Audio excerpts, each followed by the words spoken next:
रवींद्र वायकर मुंबईच्या पश्चिम उपनगरातील कडवट शिवसैनिक. उद्धव ठाकरे यांच्या जवळचे. आधी नगरसेवक झाले, मग स्थायी समितीचे अध्यक्ष झाले.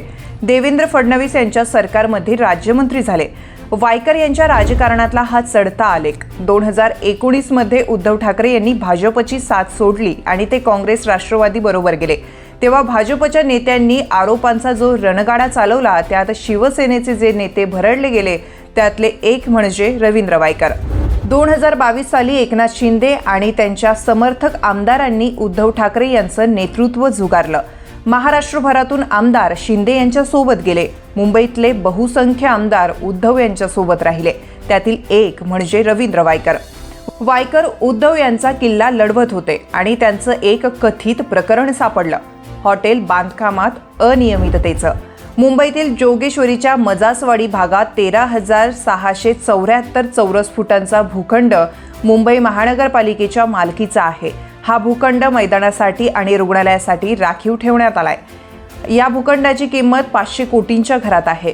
या राखीव भूखंडावर रवींद्र वायकर यांनी पंचतारांकित हॉटेल बांधलं असा आरोप झाला. विशेष बाब म्हणजे या बांधकामासाठी वायकर यांनी मुंबई महानगरपालिकेकडून परवानगी घेतली नव्हती असा त्यांच्यावर आरोप झाला. वायकर यांच्यावर ईडीची धाड देखील पडली. अलिबाग येथे उद्धव यांच्या पत्नी रश्मी ठाकरे आणि वायकर यांच्या पत्नी यांच्या संयुक्त मालकीचे प्लॉट असल्याचं प्रकरण देखील काढण्यात आलं आणि वायकर अडचणीत आले आणि वायकर यांच्यावर गुन्हा दाखल झाला. अडचणीत आलेल्या वायकर यांनी एकनाथ शिंदे यांचं नेतृत्व मान्य केलं आणि ते शिवसेनेत दाखल झाले. शिवसेनेने त्यांना वायव्य मुंबईतून खासदारकीचं तिकीट दिलं आणि नाट्यमय घडामोडीनंतर अवघ्या 48 मतांनी वायकर विजयी झाले. वायकर यांच्या रूपाने शिंदे यांच्या शिवसेनेला मुंबईतून पहिला खासदार मिळाला.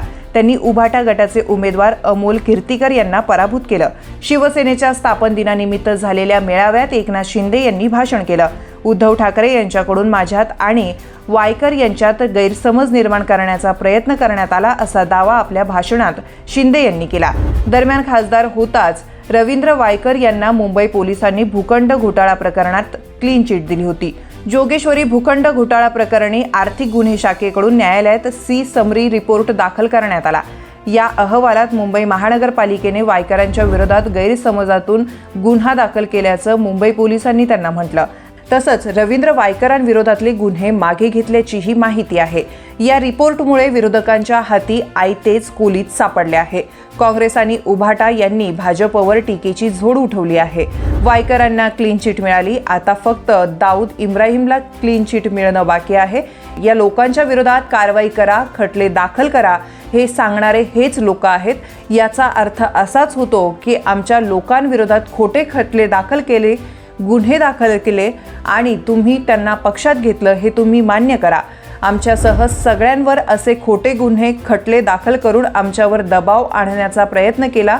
अजित पवार पळाले, एकनाथ शिंदे पळाले, त्यांच्या बरोबरचे आमदार पळाले. भाजपने हे मान्य केलं पाहिजे. आम्ही त्यांच्यावर भीती निर्माण करण्याचे खोटे गुन्हे दाखल केले होते असा टोला संजय राऊत यांनी भाजपला लगावला.